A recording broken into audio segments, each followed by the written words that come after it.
बात करते हैं मैम स्माइल करके पढ़ाई। अच्छा मैम, डब्ल्यूएचओ बोलता है कि कोई भी मनुष्य स्वस्थ नहीं है। अगर 100% हम बात करें तो 100% कोई भी स्वस्थ नहीं है। ये बात बिल्कुल सही कहता है कि नहीं? चलो, तो 100% तो कोई भी इंसान अभी तक बिल्कुल स्वस्थ नहीं है। कोई ना कोई छोटा मोटा रोग हमारे शरीर के अंतर्गत होता रहता है। तो डब्ल्यूएचओ ने जो बात कही है ये सही है। ठीक है, अब 100% कोई ना कोई रोग हमारे शरीर के अंतर्गत होता रहता है, और उसके पीछे का रीजन क्या है? इसके पीछे का रीजन है आज के समय का जो हमारा खान पान, या फिर आज के समय पर हमारी जो सीधा सीधा अगर हम बात कहें जो हमारा लाइफ स्टाइल है। ठीक है भाई,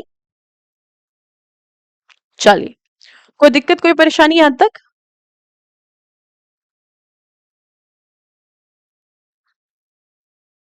चलिए, चलो अब इसके सिम्टम्स की बात करेंगे।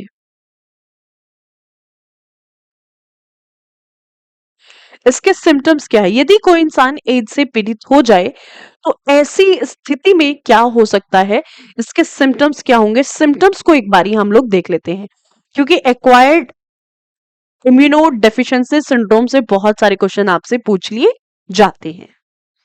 ठीक है, चलो आओ, सबसे पहले इसका जो इंक्यूबेशन टाइम पीरियड है वो कितना होता है, और इसके हम सिम्टम्स की बात करेंगे। आइए, आपसे पूछ लिया जाए कि भाई ये बताओ इसका इंक्यूबेशन टाइम पीरियड कितना है। इंक्यूबेशन टाइम पीरियड, यानी कि सीधा सीधा अगर हम बात कहें इसका जो ऊष्मीय काल होता है, ऊष्मीय काल कितना होता है, तो अगर आपसे इसका ऊष्मीय काल पूछ लिया जाए तो ये कितना होता है? करीबन 28 दिन का माना जाता है। 28 डेज का इसका इंक्यूबेशन टाइम पीरियड होता है।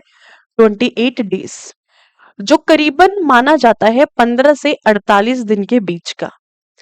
15 से 48 दिन के बीच का, ठीक है। 28 दिन का एवरेज है, 15 से 48 दिन का इसका इंक्यूबेशन टाइम पीरियड होता है। अब इसके सिम्टम्स क्या है, इसके लक्षण क्या है, तो ये क्या क्या करता है, इसके लक्षण क्या क्या हो सकते हैं? तो अब आपसे लक्षण पूछ लिए जाए तो बताइए कि भाई इसके लक्षण क्या हैं। अगर आपसे इसके लक्षण पूछ लिए जाए तो इसके लक्षण क्या है?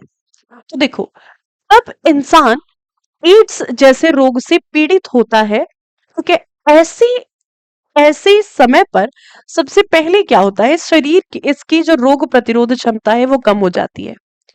रोग प्रतिरोध क्षमता का कम हो जाना, क्षमता का कम हो जाना। एड्स अपने साथ साथ एक बीमारी को मुफ्त में लेकर के आता है जिसको हम ट्यूबरक्यूलोसिस के नाम से जानते हैं। बट अगर कोई इंसान एड्स से पीड़ित हो जाता है तो ऐसे समय पर वो एक बीमारी अपने साथ मुफ्त में लेकर के आता है, और वो रोग कौन सा है? That is tuberculosis. तो हमारे जो फेफड़े हैं, फेफड़े बलगम से भर जाते हैं, फेफड़े के अंदर बलगम भर जाता है, इंसान को सांस लेने में दिक्कत होनी शुरू हो जाती है। तो ऐसी स्थिति में क्या होता है? हाँ बिल्कुल, कटे हुए स्थान से भी हो सकता है, अगर वायरस हमारे शरीर में एंटर कर जाए तो हो सकता है, उस समय पर हो सकता है। यदि किसी इंसान के ऑर्गन को ट्रांसप्लांट किया जाए, ठीक है, अंग के परिवर्तन से भी हो सकता है, अंग के स्थानांतरण से भी हो सकता है। हो सकता है आपने किसी अफेक्टेड इंसान का ऑर्गन निकाला और उस ऑर्गन को ट्रांसप्लांट करा दिया, अंग के स्थानांतरण से भी ये हो सकता है, ऑर्गन ट्रांसप्लांटेशन से भी ये हो सकता है। इसके अलावा अगर हम बात करते हैं यहां पर क्या होता है, ये अपने साथ टीबी, यानी कि अगर मैं यूं कहूं तो ट्यूबरक्यूलोसिस, ट्यूबरक्यूलोसिस, तो ये अपने साथ साथ ट्यूबरक्यूलोसिस नामक रोग को भी मुफ्त में लेकर के आता है। तो यहां से लोग जो है ट्यूबरक्यूलोसिस से पीड़ित हो जाते हैं। ये हमारे फेफड़ों को प्रभावित करता है, फेफड़ों को, ठीक है, क्या करता है, फेफड़ों को प्रभावित करता है। फेफड़ों को प्रभावित करने के साथ साथ और क्या करेगा, ये हमारे शरीर में लिम्फोसाइट की मात्रा को कम कर देता है। ये क्या करता है, डब्ल्यूबीसी को प्रभावित, डब्ल्यूबीसी को प्रभावित, डब्ल्यूबीसी को प्रभावित करता है, तो हमारे शरीर के अंदर क्या होगा, तो हमारी रोग प्रतिरोध क्षमता हो जाती है, जिसमें क्या करता है, यानी कि हमने सीधा सीधा क्या कहा है कि भाई ये हमारी लिम्फोसाइट को प्रभावित करेगा। ठीक है। यहां से अगर देखो, ध्यान रखिएगा, ये हमारे डब्ल्यूबीसी को प्रभावित करता है। तो अगर डब्ल्यूबीसी को प्रभावित करता है, रोग प्रतिरोध क्षमता, यहां से स्किन कैंसर होने के चांसेस भी बढ़ जाते हैं। स्किन कैंसर, स्किन कैंसर यानी कि त्वचा संबंधित कैंसर या फिर त्वचा संबंधित कर्क रोग की अगर हम बात करते हैं, त्वचा कैंसर, तो हमारा त्वचा कैंसर या फिर अगर हम बात करते हैं स्किन कैंसर होने के चांसेस बढ़ जाते हैं, जहां से क्या हो सकता है, कर्क रोग होने के चांसेस बढ़ जाएंगे। और कर्क रोग हम किसे कहते हैं, कर्क रोग हम कहते हैं कैंसर को। चलिए, अंजलि सिस्टर कहाँ पर थी अभी तक, अंकिता जी, अरे वाह क्या बात है। इसके अलावा अगर हम बात करते हैं, उसके अलावा और क्या होता है, ये हमारी ब्रेन को इफेक्ट करता है। ठीक है, ये क्या करता है, हमारी ब्रेन को, और ब्रेन के किस हिस्से को, तो सेरिबेलम वाले पार्ट को प्रभावित कर देता है। तो यहां से हमारे जो नर्वस सिस्टम है, तो यह हमारे तंत्रिका तंत्र को प्रभावित करता है। ध्यान रखिएगा, तंत्रिका तंत्र, तंत्रिका तंत्र को प्रभावित, और तंत्रिका तंत्र के किस हिस्से को, ये हमारे मस्तिष्क को, तंत्रिका तंत्र को प्रभावित करता है। इसके अलावा अगर हम बात करते हैं, यह हमारे मस्तिष्क को प्रभावित करता है, मस्तिष्क को प्रभावित। अगर यह मस्तिष्क को प्रभावित करता है, तो यहां से लोगों की याददाश्त चली जाती है। ठीक है, मेमोरी लॉस, याददाश्त का खो जाना, इस तरीके के रोग भी आपको देखने को मिलते हैं। तो इंसान क्या करता है, यहां से अगर मैं सीधा सीधा कहूं तो मेमोरी लॉस, मेमोरी लॉस यानी कि याददाश्त का खो जाना। सीधा सीधा अगर हम बात करें, याददाश्त, याददाश्त का खो जाना, याददाश्त का खो जाना। तो यहाँ से लोग क्या करते हैं, अपनी याददाश्त को भूल जाते हैं, मेमोरी को भूल जाते हैं, ब्रेन को बहुत बुरी तरीके से ये डैमेज करता है। सेंस, शरीर का बैलेंस, इंसान पैरालिसिस हो, पैरालाइज्ड हो सकता है। यहां से कई बार क्या होता है, इंसान जो है आपका पैरालाइज्ड भी हो सकता है, इंसान पैरालाइज्ड भी हो जाता है। शरीर का बोलने की और बोलने की क्षमता खत्म हो जाती है, इंसान यहाँ से गूंगा हो जाता है ना, गूंगा है ना, क्योंकि ये हमारे मानसिक रोगों में आ जाएगा। सीधा सीधा अगर हम बात करते हैं यहाँ पर, तो इंसान की जो है सोचने समझने की या फिर बोलने की शक्ति खत्म हो जाती है। तभी हमारे मस्तिष्क को प्रभावित करता है, यह हमारे तंत्रिका तंत्र को प्रभावित करता है। तो यहां से इंसान की सोचने समझने की, इंसान की सोचने समझने यानी तार्किक क्षमता, सोचने समझने की क्षमता, जिसको आप सीधा सीधा कह सकते हो तार्किक क्षमता। तो इंसान की जो तार्किक क्षमता है वह कम हो जाती है, तार्किक क्षमता का कम होना। इसके अलावा अगर हम बात करते हैं, इंसान के बोलने को ये प्रभावित करता है, इंसान बोल नहीं सकता है, बोलने यानी कि स्पीकिंग को, स्पीच को आप बोल नहीं पाते हैं। इसमें नर्व पैरालिसिस, जैसे हमारे शरीर के अंतर्गत तब नर्व पैरालिसिस होता है, तो इस तरीके की चीजें आपको देखने को मिलती हैं।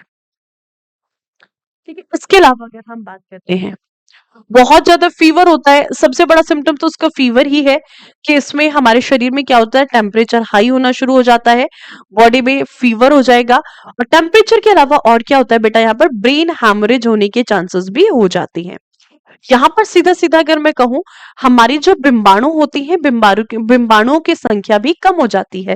ध्यान रखिएगा, ये हमारे शरीर में हमारी जो प्लेटलेट्स होती हैं, प्लेटलेट्स को भी प्रभावित करता है। Platelets, less number of, loss of platelets आप कह सकते हैं। सीधा आप क्या कहोगे, loss of platelets, loss of platelets, इस चीज को ध्यान रखिएगा।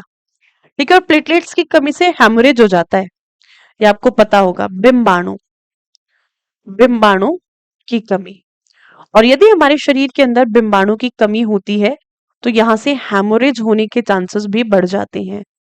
हेमोरेज, तो हेमोरेज होने के चांसेस भी यहाँ से बढ़ जाते हैं।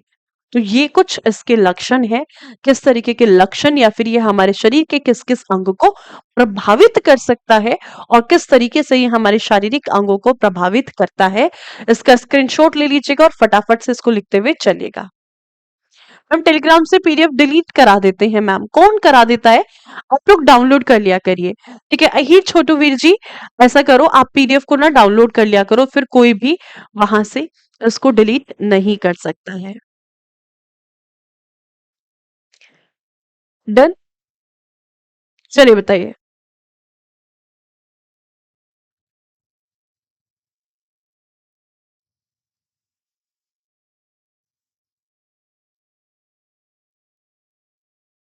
डन। और सबसे इंपॉर्टेंट तो हम यहाँ पे क्या कहें, हमारे जो जेनाइटल पार्ट्स होते हैं उनको ये प्रभावित करता है। सबसे इंपॉर्टेंट बात तो यही है, जो जेनाइटल पार्ट्स होते हैं ये हमारे जेनाइटल को प्रभावित करता है। जेनाइटल में पाई जाने वाली जो म्यूकस लेयर है, उसमें म्यूकस लेयर या फिर मैं कहूँ म्यूकस फ्लूइड बढ़ जाता है ना, पस पड़ना शुरू हो जाता है। तो ये तो सबसे इंपॉर्टेंट है, ये क्या करता है, हमारे जितने भी जेनाइटल पार्ट्स है उनको सबसे ज्यादा प्रभावित करता है। ठीक है, चलो, तो ये ध्यान रखिएगा, जेनाइटल पार्ट्स को ये प्रभावित करेगा, यानी कि पुरुषों के अंतर्गत पाए जाने वाला जो लिंग होता है और महिलाओं की योनि को ये प्रभावित करेगा। ठीक है, इस चीज को ध्यान में रखिएगा।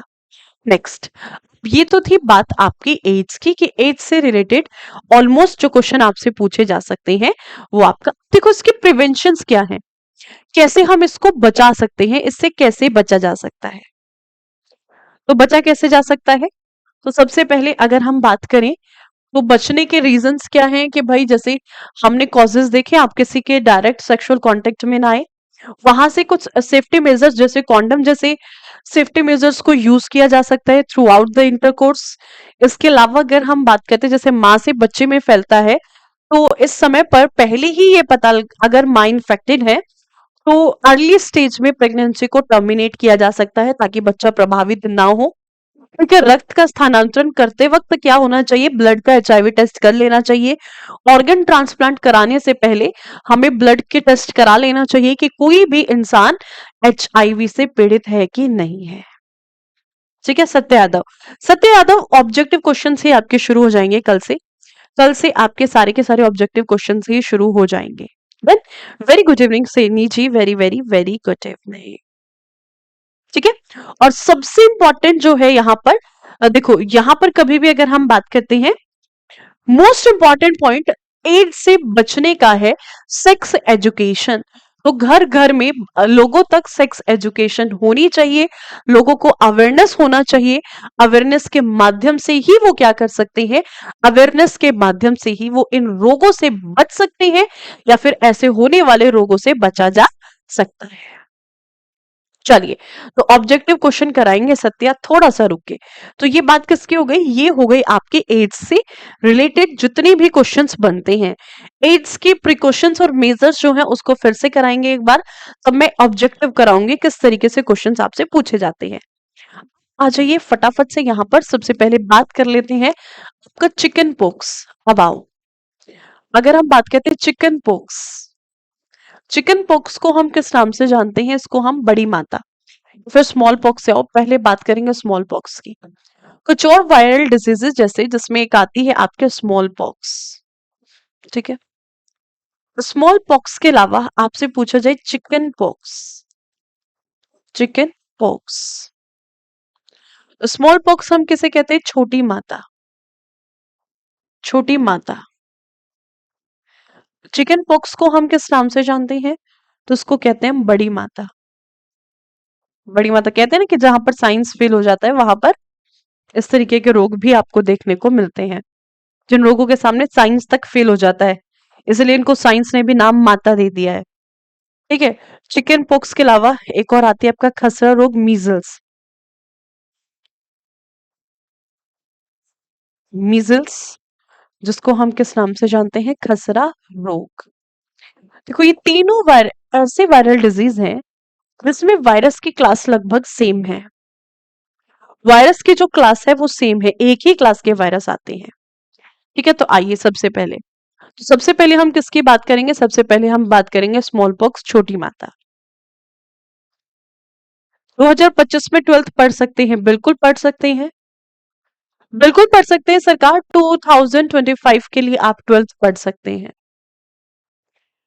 चलिए जल्दी से बताएंगे आप मुझे कमेंट सेक्शन में। Do it do it do it do it do it do it very fast.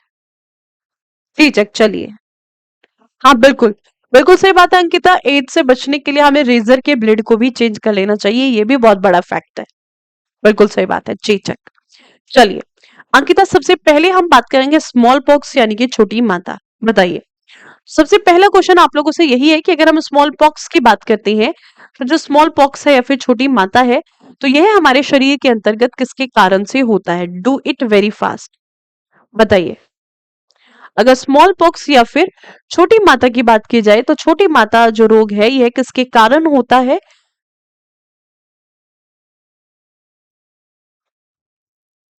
Small pox.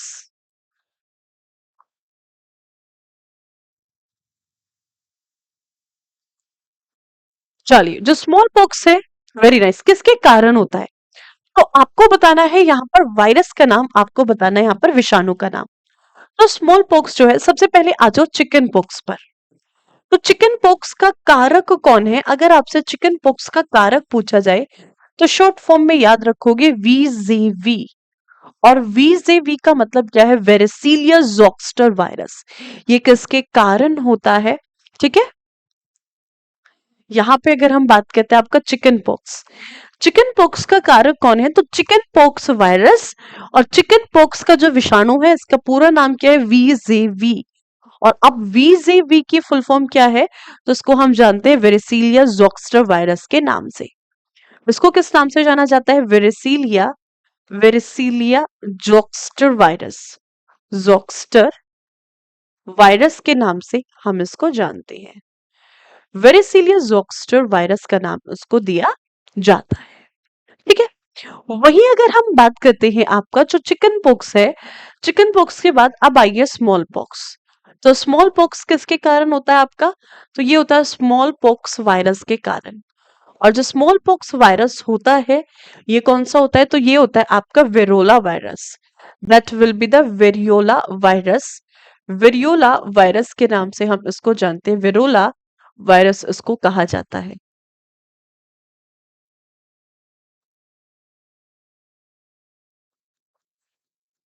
Variola, variola virus, variola virus या फिर विषाणु का नाम हम इसको देते हैं। इस विषाणु को क्या कहा जाता है? आपका वेरियोला वायरस। ठीक है, वेरियोला वायरस के नाम से हम इसको जानते हैं।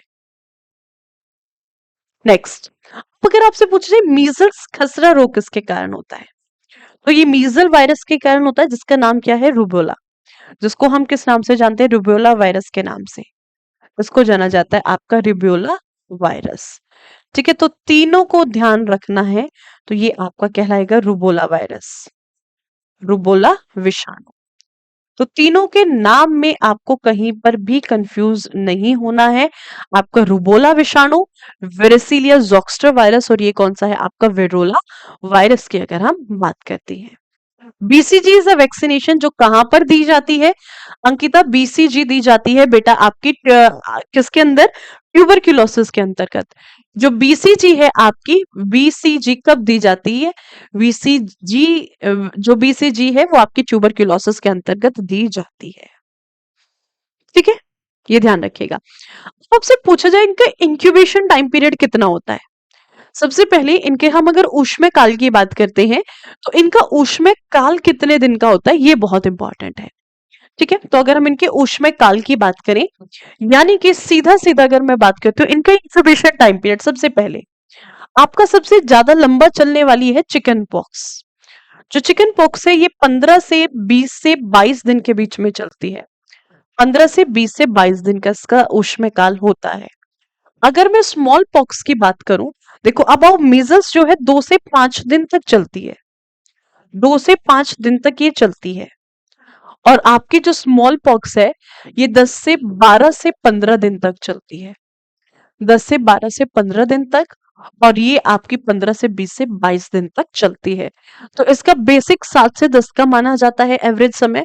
चिकन पॉक्स का 15 से 20 से 22 दिन तक, 1 महीना भी ये क्रॉस कर जाती है कई बार। मीजल्स किसका, मीजल्स का जो समय होता है सबसे कम होता है। इसका जो ऊष्म काल है आपका 2 से 5 दिन का होता है। 2 से 5 दिन का इसका ऊष्म काल होता है। ठीक है। देखो सबसे इंपॉर्टेंट, अगर हम बात करते हैं इनका मोड ऑफ ट्रांसफर, इनका जो मोड ऑफ ट्रांसमिशन है वो क्या होगा। अगर आपसे इनका सीधा सीधा मोड ऑफ ट्रांसमिशन पूछ लिया जाए, तो सबसे पहले कि किस तरीके से ये स्थानांतरण होती है, किस तरीके से इंसान इन रोगों के संपर्क में आ जाता है ना, रोगों के संपर्क में, यानी कि इन रोगों से पीड़ित हो जाता है।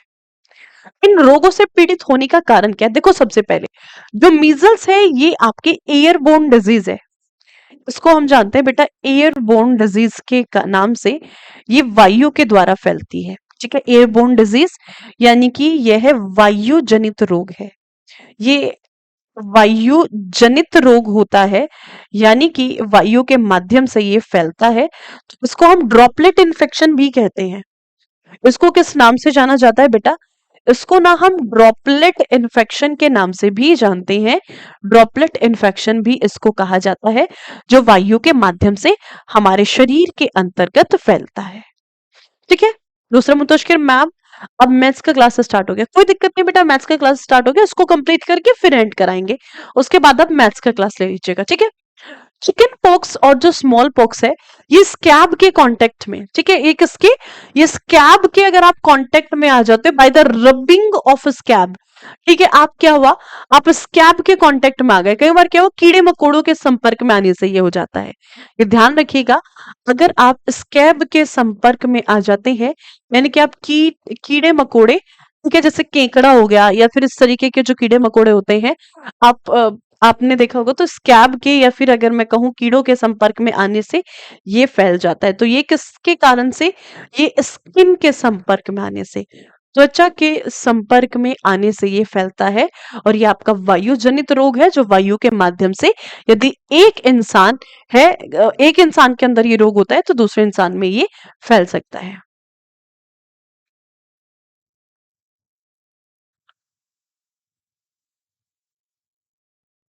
इज इट ओके, बताइए। राहुल कुमार, बिल्कुल कॉन्डम का यूज करना चाहिए, बिल्कुल सही बात है, आपकी बिल्कुल सही बात है। ठीक है। चलो, देखो यहां पर सबसे इंपॉर्टेंट पॉइंट मैं आपको यहां पर बताऊं, ये जो तीनों के तीनों डिजीज है, ये क्या करती है, ये हमारे स्किन को प्रभावित करती है। ये हमारी स्किन को प्रभावित करती है, हमारी त्वचा को प्रभावित करती है। त्वचा को प्रभावित करने के साथ साथ यहां पर क्या होता है, यहां पर हमारे शरीर में बहुत ज्यादा फीवर, यानी कि तेज बुखार होता है। और कितना, हमारा शरीर का जो टेम्परेचर है वो लगभग 39 डिग्री सेल्सियस से लेकर के 42 डिग्री सेल्सियस तक चला जाता है। 40 तो एवरेज है, 39 से 40 डिग्री सेल्सियस तो एवरेज होता है, कई बार ये 42 डिग्री सेल्सियस तक भी चला जाता है। भूख का खत्म हो जाना, भूख नहीं लगती है, ठीक है, बॉडी में वाटर लॉस हो जाना, मिनरल्स का लॉस हो जाना, इस तरीके के सिम्टम्स आपको देखने को मिलेंगे। तो ये कुछ वायरल डिजीज थे जिसमें आज सबसे इंपॉर्टेंट हमने एड्स को डिस्कस किया है। बाकी जो डिजीजेस होंगी उनको मैं आगे फर्दर क्लासेस में कंटिन्यू कराऊंगी। और हाँ, अब जो आपकी क्लासेस शुरू होंगी वो ऑब्जेक्टिव्स की क्लासेस शुरू होंगी, और मैं चैप्टर वाइज ऑब्जेक्टिव आपके कराने वाली हूँ। फर्स्ट क्लास जो होगी ऑब्जेक्टिव की, तो कल है संडे, और कल संडे में मैं आपके फर्स्ट चैप्टर की लेकर के आ रही हूँ ऑब्जेक्टिव की क्लास। कल संडे में आपकी क्लास होगी। चलिए, तो मिलते हैं आप लोगों से कल फिर शाम को 5 बजे। तब तक के लिए आप लोग अपना ख्याल रखिएगा। Bye bye, take care, thank you so much. जय हिंद, जय भारत। अब आप लेते रहिए मैथ्स की क्लास। हाँ जी सूरज, ठीक है, आप मैथ्स की क्लास लीजिएगा, बिल्कुल लीजिए सरकार।